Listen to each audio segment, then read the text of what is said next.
Star Wars Battlefront 1, released in 2004, was the first game in the iconic Battlefront series, as well as being one of my top 3 favorite Star Wars games. In this video, I will try to beat both the Star Wars Battlefront campaigns without dying. Wait, no, wait up, no! The challenge will go as follows. If I die, I will have to restart the level. Respawns count as a death, so if I start as a certain class, I will have to complete the mission as that class.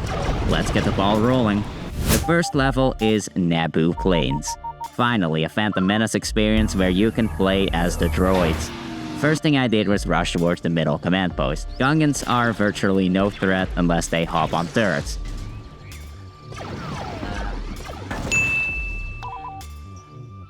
On my second attempt, I tried the same strategy and captured the middle. I then forced this battle droid to follow me and took the command post up north. What is happening? Since my tanks were too busy defying gravity, I continued the mission on foot. Charging into the shield would have been a suicide mission, especially as a sniper, so I waited on the other side and picked off any Gungans that left the quarantine. And that's level 1 with 0 deaths. Next up was the snob capital of the Star Wars universe, Naboo Theed, and this mission can be a little tricky. But I again went the sniper route. I usually kept the pilot droid close by so he could fill me up with ammo. Why did I say it like that? This almost never happened when I played this as a kid, but we managed to capture and hold the middle.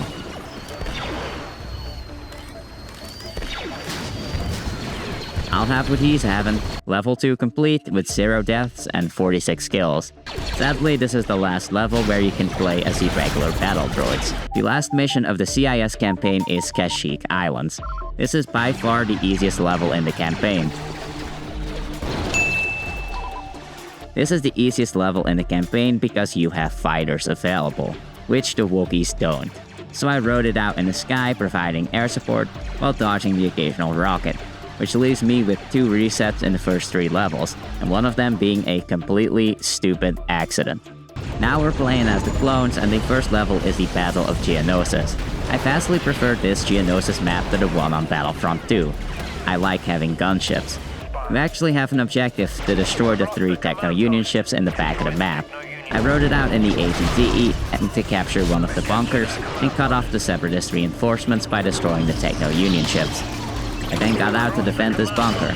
I was doing really well and even managed to destroy 2 of the Techno-Union ships before my game decided to crash. RIP. The strategy was pretty solid, so once the game had recovered from a stroke, I basically did the same thing again. Capture a bunker, destroy the Techno-Union ships, and finished off the survivors, and that was Geonosis with 0 deaths. Also, what's up with Mace Windu's face? Camino, oh how I hate Camino. I didn't even like this level when I was a kid. My first strategy here was again to play as a sniper, and I went down south to try and capture these command posts. No issue there. The problem was when the droids captured the cloning facility. I know that if you lose that command post, you're pretty much guaranteed to lose the mission. On my first attempt, I managed to secure the area, but I made the mistake of peeking around the corner at the wrong time and died. For the next couple attempts, I tried switching classes and played as a jet trooper, and the same scenario followed. Please don't be droidicus. Ah, shit. Until I finally played as Rocketman and mined up the top entrance. This managed to keep the droids at bay, and I kept my distance while destroying those turrets, and we got the win. Camino was really painful, and hopefully that's not foreshadowing for the rest of the campaign. Next up was Renfar Harbor.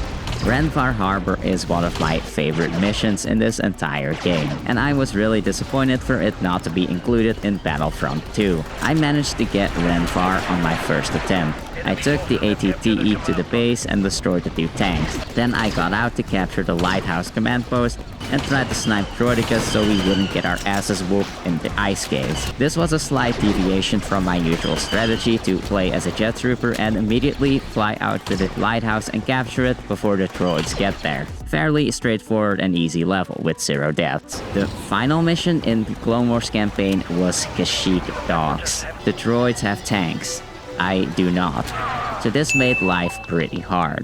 But I did have a good sniper position. My first attempt I played as a sharpshooter and did just that. Unfortunately, the donkeys, I mean clones, were unable to hold the other side, so now I needed to get another command post. I tried going to conquer the beachhead but was almost instantly killed. Then I played as a jet trooper. I was doing pretty well until I got sniped.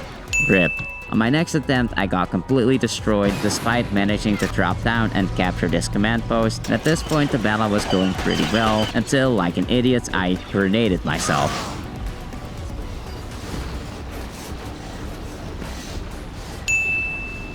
I ended up getting it on my next attempt, but this level took me almost 40 minutes. But that is the end of the Clone Wars campaign. Moving on to the Galactic Civil War campaign. The first mission is a Battlefront classic, the Dune Sea. I have no idea why they didn't put this map in Battlefront 2. I love fighters on this game, so I made my way to a TIE fighter, shot at some rebels, and landed behind the Sand People camp to try and capture it. My strategy to capture the back command post and then attack from there. I again played as a sniper despite not loving the Scout Trooper sniper rifles on this game. The noise just annoys me. The AI normally takes the cisterns, which is the middle command post owned by the Sand People, by themselves, but for some reason they didn't. Mission 1 complete with 0 deaths. So far so good. Next up was Mos Eisley. This map didn't change much in the second game, but this is the first mission where the Dark Trooper is now available. These guys are insanely good in this game. I jetted in close and attacked the rebels. I almost died, but luckily the other stormtroopers showed up and we took the cantina, which is normally the first command post I try and take. Then I usually fly up to the arena with Jabba's sail barge parked in there, and I try to take that. But I thought that would be a little risky for the no death challenge, so I decided to help the Empire out on the other command post. I found this tiny rebel hole I could stick grenades in for a fairly straightforward win. The other Renvar mission can be a tricky one. I always got lost on this level when I played it as a kid. I picked the Dark Trooper again because of the jetpack and swag armor. I can't believe I just said swag. I jetpacked up to this area and took the command post and tried to do the same thing over here. Unfortunately, the rebels got there first, which means my first death of the Galactic Civil War campaign. I felt pretty good about this strategy, so I stuck with it. And this time I did a tactical retreat instead of standing my ground. I met up with the rest of the gang, and we took the command post on the other side. While the AI managed to take the bottom one, the mission ended with a shootout in the middle, and that is mission 3 complete. Yavin Arena. My least favorite level in this game. I remember this level being insanely hard for young snowballs, so I was anticipating a lot of do-overs. But I actually ended up getting it first try. Normally, a huge battle ensues for the middle command post, so I figured that's where the battle would be won. I again picked, you guessed it, the Dark Trooper, and I quickly captured the command post in the middle while dancing around a chaotic gunfire. At this point, I didn't really have a plan, and I just kinda hoped for the best, which is usually the way I play games.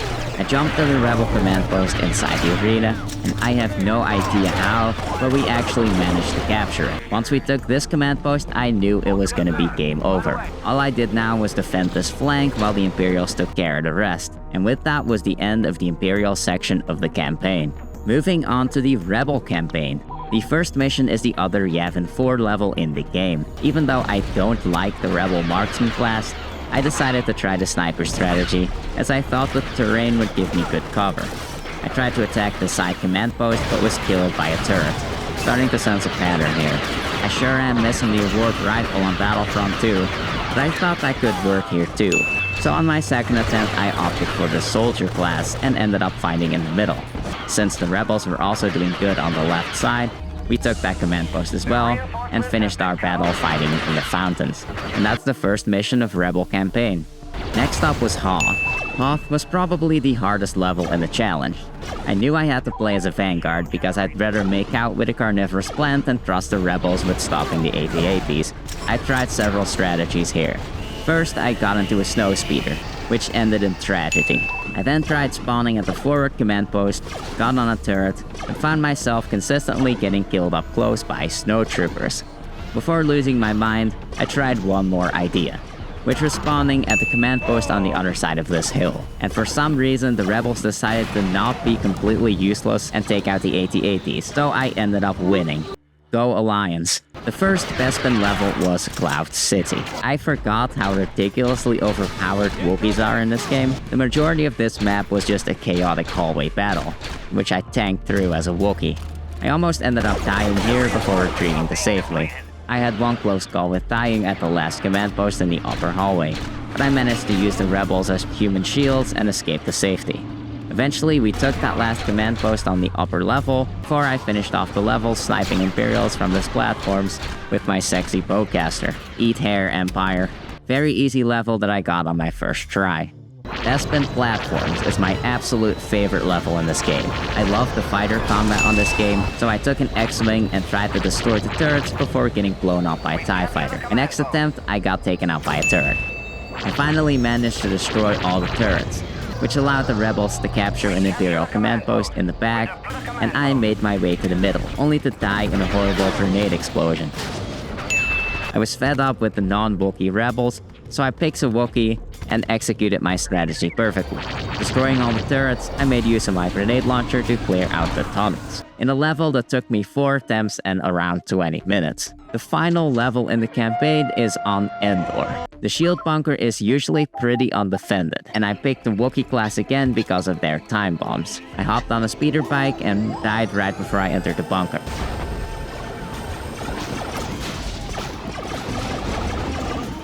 So much for it being underdefended. My second attempt, I got destroyed again. My third attempt, I finally made it. I blew up the bunker with the time bombs, and from that point, all I needed to do to win the level was just survive. So like a coward and somebody who really wanted to go to bed, I stood in the back and sniped enemies with my bowcaster, all while praying an ATST doesn't spot me. I did get attacked a couple times, but I was never really in danger. And that is the entire Star Wars Battlefront campaign without dying. If you enjoyed this video and would like to see more, please consider subscribing. Bye for now.